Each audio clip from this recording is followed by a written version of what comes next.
अमीर शरीयत तकरीबन 9 मरतबा में 12.5 साल जेल रहा, 12.5 साल का अरसा जेल काटी।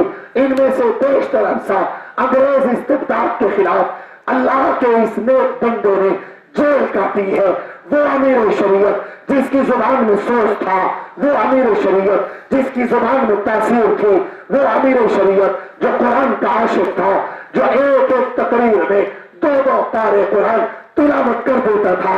वो अमीर शरीयत जब कुरान पढ़ता था तो इंसान परिंदे रुक जाते थे।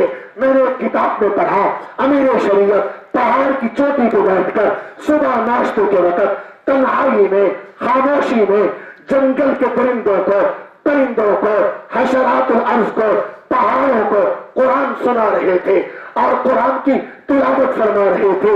कुछ दोस्त मिलने के लिए गए तो जाके देखा अमीर शरीयत पहाड़ की चोटी पर बैठे हैं, कुरान की तिलावत कर रहे हैं और सांपों का एक मजमा भंग फैलाकर अमीर शरीयत का कुरान सुन रहा है।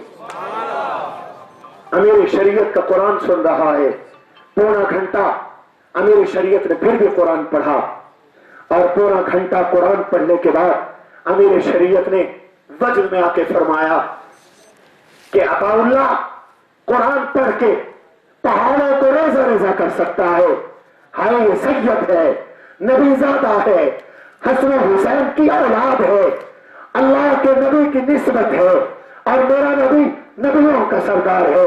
कुरान दाऊद अलैहिस्सलाम के बारे में कहता है, या जिबाल वज़्ज़िबी माहू, ओ पहाड़ों दाऊद सुभान अल्लाह कहेंगे, तुम भी सुभान अल्लाह कहो। वो अल्हम्दुलिल्लाह कहें, तुम भी अल्हम्दुलिल्लाह कहो।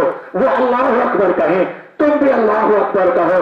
और दाऊद कुरान और दाऊद रब का जिक्र करते थे, पहाड़ भी करते थे और अमीर शरीयत रब का कुरान पढ़ते थे, पहाड़ भी सुनते थे।